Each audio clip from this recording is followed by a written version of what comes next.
Alright, hello everybody, and welcome to the first chapter of Let's Play Quest for Glory, Shadows of Darkness, the Thief Path.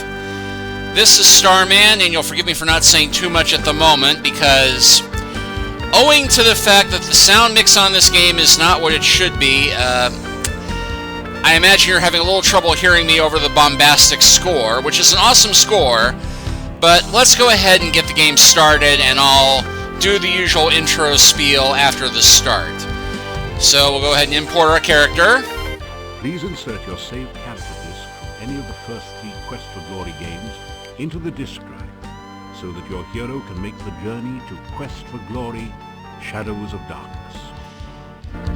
If that voice sounds familiar, there's a very good reason for that. That is John Rhys-Davies. Sala from the Indiana Jones movies, Gimli from the Lord of the Rings movies, although he did this before Lord of the Rings. He is the narrator for this game, so we get to hear him reading all of the snarky narrator dialogue, and it's a perfect casting choice for this. In fact, this game has a really good voice acting cast, which is, oddly enough, a curse and a blessing, but we'll get to that in a bit. Anyway, I've got my save from my Quest for Glory 3 playthrough worked out. Character has been successfully imported. Welcome to Shadows of Darkness. And yes, we are playing a thief, so go ahead and continue. Now, just to indicate how this is going to be a much more difficult game than the previous Quest for Glory games, you know that this time we get 100 points to add to our skills instead of just the basic 50. Now, we could max out one of our skills immediately. In fact, I'm inclined to push my luck all the way up to 400. But we have a new skill this time around, Acrobatics, and it's much lower than everything else. But we'll get the chance to boost that up a little bit. So I'm going to go ahead and split the difference. Put 50 into that, and put our luck up at 350. You will note, of course, you cannot just add points to honor. Everything else we should get a chance to level up most of the way. So with that said, let's begin.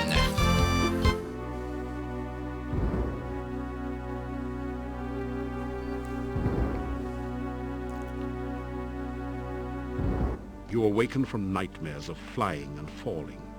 You find yourself in this strange place, the only illumination, an eerie green glow.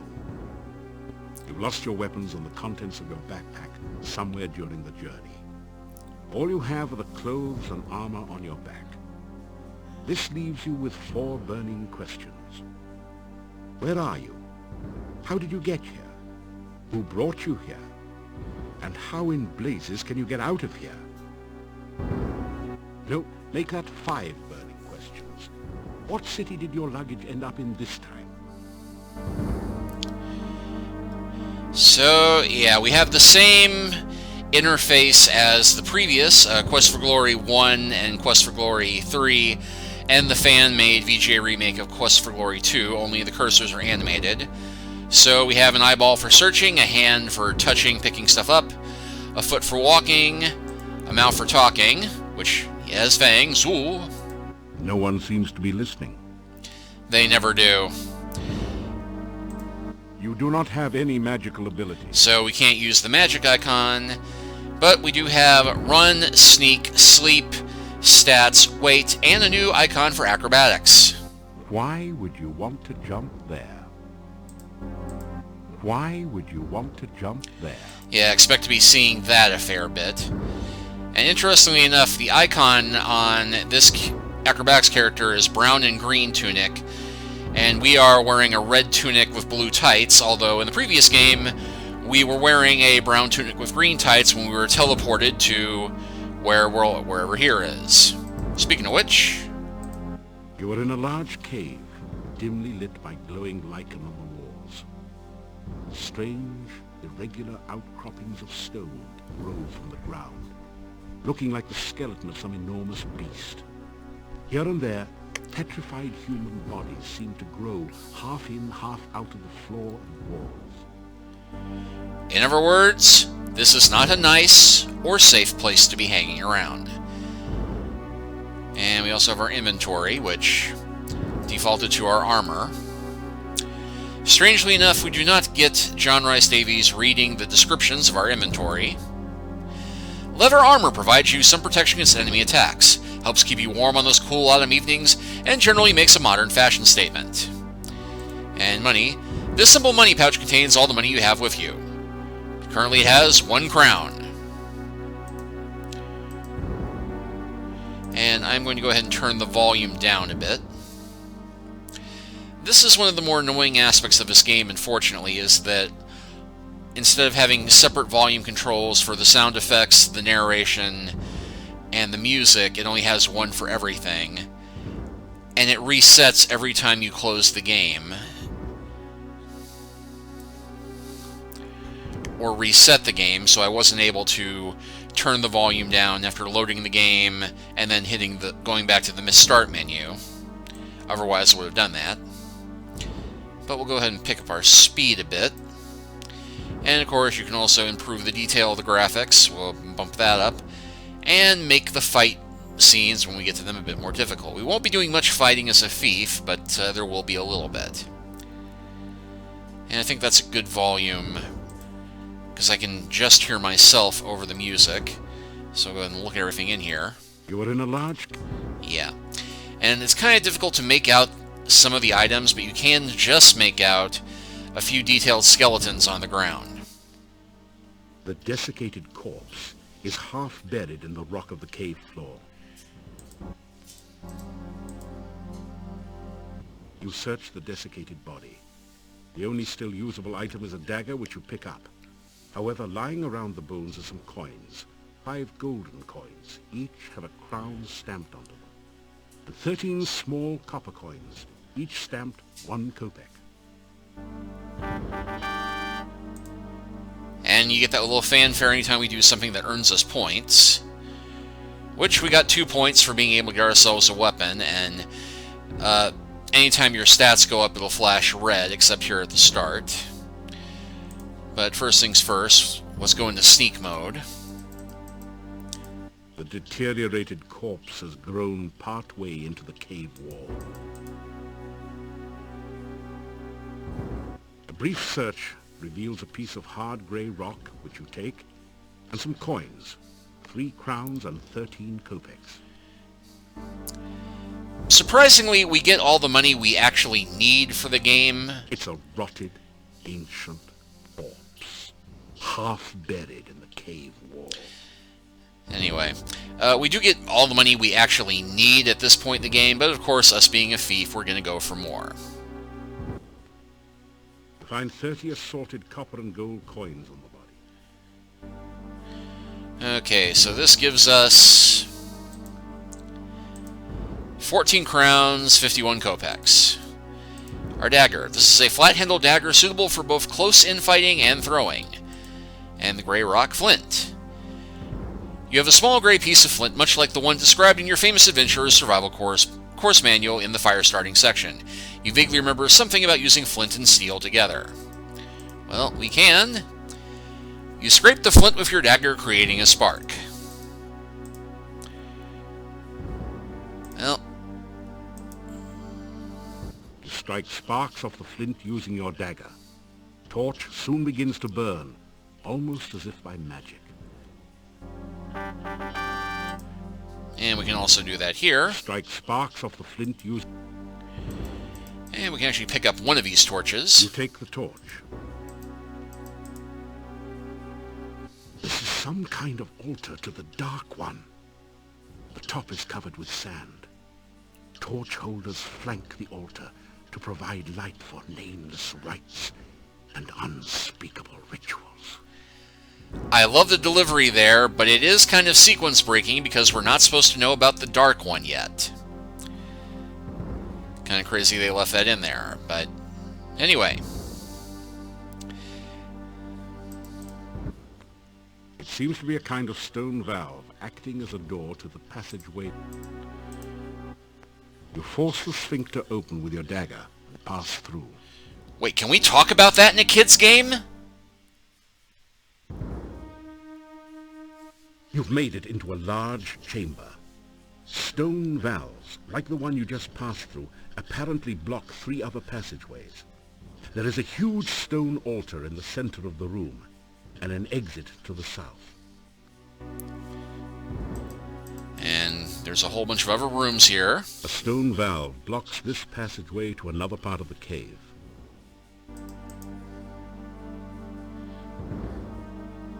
Try as you might, the stone valve will not open. Perhaps this isn't the right time. Foreshadowing.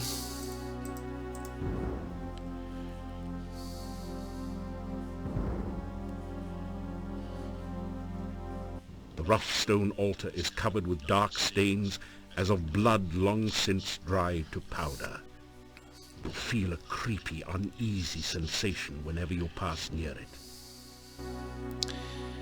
Yeah, and it's difficult to make out, but there is one other thing here useful to us as a thief. Those scratches on the cave floor look deliberate. They must be a thief mark. Yes, thief marks are something new that was introduced with this game, which the book that came with the game offered some helpful examples, but basically thieves have their own secret language that they use, carving warnings to other thieves into dangerous places. In this case, circle or a square indicates a room, an arrow indicates direction you should move. So this is the subtle way of telling them, go to the opening in the south. Now typically you encounter your first fight in the game here, but I think as a thief, as long as we're sneaking, we don't have to worry about it. Famous last words.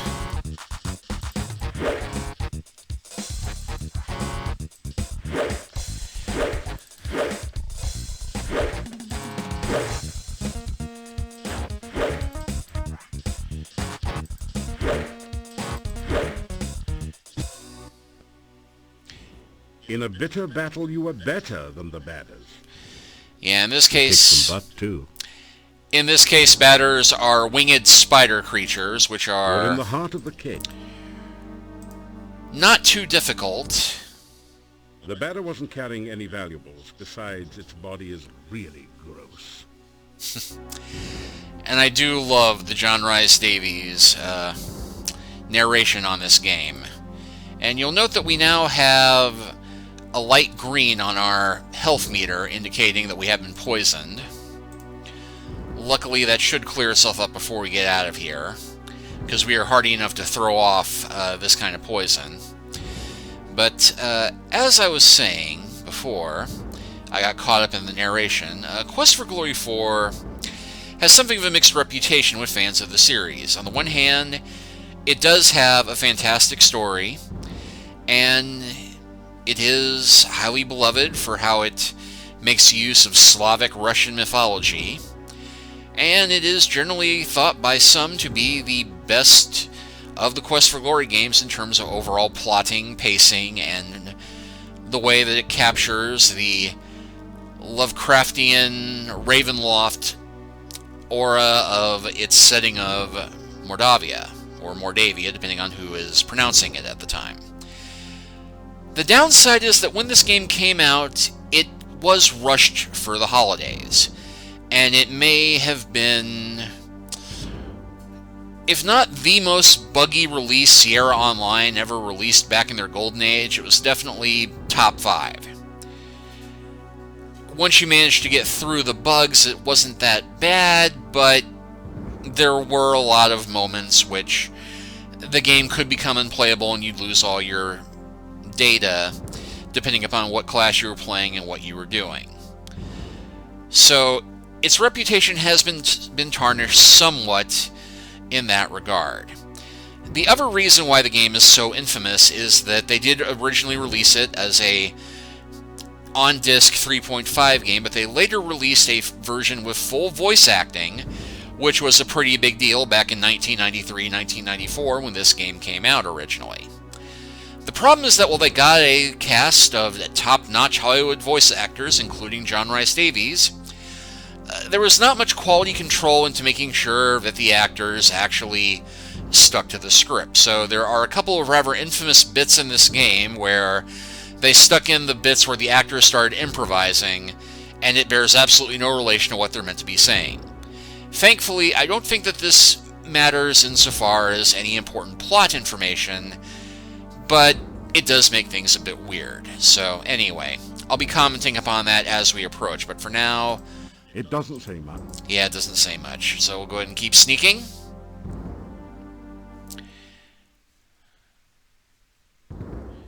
And yeah, as I said, it is possible to sneak into this chamber before the batters show up, but I just had to hang around and keep talking, didn't I? One might almost think that was intentional. And our combat skills did not go up in that, and again we have the bright green noting we are poisoned. But if memory serves, that should fix itself once we get out of the cave. And speaking of cave... A deep pit fills most of this hallway. A rope bridge spans the narrowest stretch of the chasm. A deep... And we look right down at the cave. You can see the entrance to a large cave at the bottom of the pit. You catch an occasional glimpse of a horrid, multi-tentacled monster just inside the cave. So, we don't want to go down there even if we could. And we don't. A heavy rope bridge spans the deep chasm. And we get some options here. Test the rope. You cautiously test the rope before crossing. It feels as though it's firmly anchored on both ends of the chasm. We can try taking the rope. A rope might be useful, but it's firmly attached on both ends. You think about cutting it loose, but then decide that you may have to come back this way again. Foreshadowing again. So let us walk the tightrope.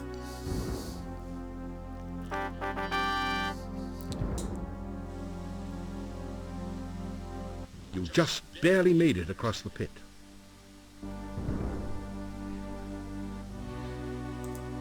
And we lost about half our stamina doing it. But we got some points for doing that.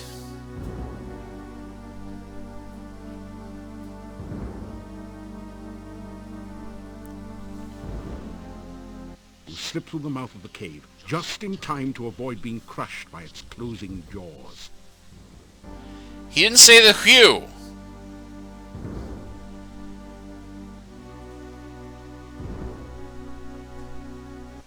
You are alive. Only one person has ever walked away from there before. Who are you? How did you get here? Oh, there are so many questions I want to ask you.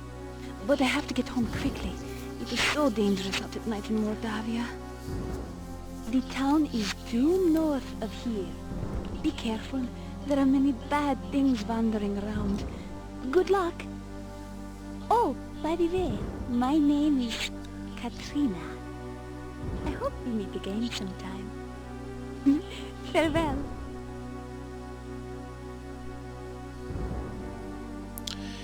If you're thinking this is all suspicious, that this young woman was here to greet us as we emerge from this rather sinister-looking cave, congratulations, you are suitably paranoid to play a thief in this world. The cave mouth looks like the jaws of some horrid creature, waiting to chew up and swallow anyone who should be so foolish as to try to enter the cave. And look at the ground here. The icky, greasy, grimy goo flows close beneath your path at this point. And look at the archway. The archway above the path is inscribed with 8 arcane symbols. You recognize 7 of them, from Arcania 101, no doubt, as the symbols of blood, bone, breath, essence, heart, the mouth, and the senses. The 8th is new to you. It looks a bit like a 6-tentacled starfish, or perhaps more like a squished squid. Something about the symbol fascinates and scares you at the same time. Huh. This symbol looks like a 6-armed starfish, or perhaps like the tentacles of an octopus. You sense a feeling of strange, chaotic power from it. Let's take that. The 6-pointed symbol seems to pulse with energy and comes loose in your hand when you touch it. You have the feeling that you may need this sign, so you carefully store it in your pack. And we can take a closer look at this sign. Dark One sign. Something about this bronze symbol makes your skin crawl. It looks vaguely like a stylized octopus with only 6 tentacles. Rocks have formed an island within the goo. Rocks of... This symbol is a stylized representation of a... This symbol looks like a mouth with pursed lips. This symbol is really abstract. You may have seen it once before, described in an ancient book as the sign of essence, or one's inner nature. This looks like a throbbing heart. This strange symbol is the traditional magic representation of the senses. The archway above the eighth... This is the symbol of blood, in the form of a huge carved droplet. This is the props to them for giving you the specific ones there. Okay, well, let's head north to civilization, such as it is. The path is dripping with slimy goo. You're having a hard time maintaining your footing on it. And sure enough, once you get to a certain point... Whee! This tall standing stone has been carved, so that the top looks like a squid is perched upon it. This tall standing stone has been carved. An interesting note. The Dark One sign does look a little like the top of this standing stone. So you try touching the sign to the stone. You feel a resonance between them, but nothing else happens. A delicately crafted bonsai bush looks totally out of place in a pool of dark, unhealthy-looking goo. Oh, and we A can... narrow stream of viscous, gooey, grimy sludge oozes its way down the hillside. Ectoplasmic residue. A delicately crafted... You can't reach the bonsai from here, and the ledge is too slippery for you to climb on it. Perhaps you can try something else. Yeah, because believe it or not, rescuing this tree is a quest. But we will deal with that later.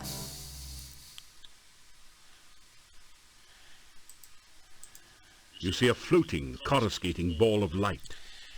Yep, those are, in fact, will-o-wisps, but they are not quite as dangerous as they are in other role-playing games. However, those... The decayed remains of a human arm claw at you as if to drag you down to share its doom. Those are as dangerous as you might expect. And, spoiler... Either that hillock is too far away, or you need a little more practice with acrobatics before you can get around the swamp with this skill. There's nowhere useful to jump to from here. Because, yes, eventually, spoiler, we will have to jump across this swamp, dodging the various nasty things.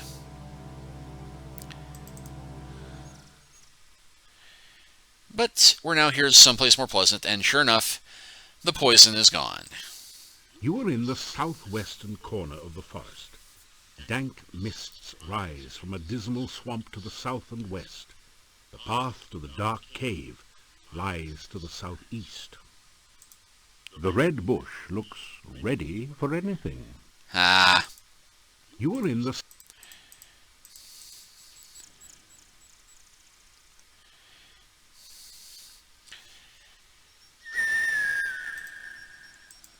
The hungry hunting hawk alertly searches for signs of game not already claimed by the forest monsters. Forest monsters? Oh yes, forest monsters. Wildflowers bloom with the autumn weather. You pick a few of the flowers. Which will come in handy shortly. A babbling brook chatters its way through the forest. The stream water is cold, crisp, and clear. It tastes refreshing. And you can generally look around anywhere. You are in the southwestern corner of the forest. Dank mists rise from a dismal swamp to the southwest. And get some idea of where we are. Pine Oh, that was the new description. Pine trees grow in profusion in this cool climate. In winter, they needle the deciduous trees mercilessly. Badumch.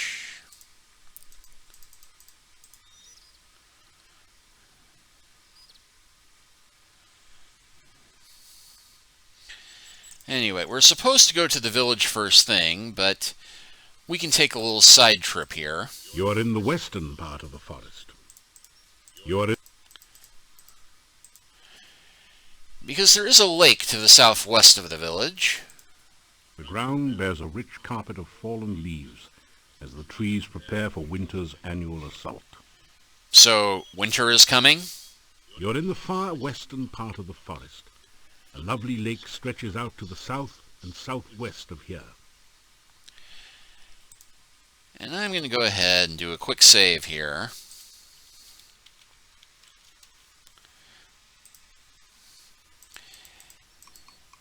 Because as of most Sierra games, there are many ways to die stupidly, although less than other games, but I'm going to show you the first bit of schmuck bait in this game. Hello there. Could you help me? This water is so cold and I need someone to help warm me. Now, even if you don't know your Slavic mythology, and even if you haven't read the manual, you should probably guess... Cold here in the lake. Please, come and hold me and help me to be warm again. You should probably guess that this is an obvious trap. So, greet the lake woman. Why don't you come to my arms so that I can give you a real greeting? Tell about yourself. Surely a hero like you will help someone like me. Please, take my hand. We can also make the thief sign. Gazing intently at the lake woman, you sensuously waggle the fingers of your right hand beside your nose. Then you delicately and suggestively rub your belly with your left hand. The Rusalka says, "Oh, yes, that's what I want too. Come to me, and we'll rub noses and bellies together forever." Yes, because this is not just any naked lady in the lake. It is a Rusalka, which, for those of you not up on your Slavic Russian mythology, is the spirit of a young woman who drowned in a lake, typically killed by an untrue lover, and is now cursed to lure other men stupid enough to dally with a strange woman to the same fate. It is so cold here in the lake. Anyway, we can't ask her about her name. I am the Rusalka. Please, take my hand and help me. We can also ask about the lake. If you take my hand, I'll be happy to show you what the lake is like. Technically true. Ask about the forest. If you take my arms, I'll be happy to talk to you about anything you'd like. Oh, and why she's here. You ask what a nice girl like her is doing in a place like this. It's so nice here in the water. Why don't you join me? Oh, and the description of her. It is... This is one of the most beautiful women you've ever seen. She has lovely, long, golden green hair, although your eyesight tends to focus a bit lower than that. The lake stretches out to the west as far as your eyes can see. Its crystal clear waters are probably icy cold from the mountain runoff. And, well, we actually get an automatic save here, but we wouldn't save here. Okay. Schmuck bait achieved. You wade out to the lake woman and take her in your arms. Her skin is soft but very cold. The lake spirit moans softly as she holds you closer and closer and tighter, then pulls you down into the lake.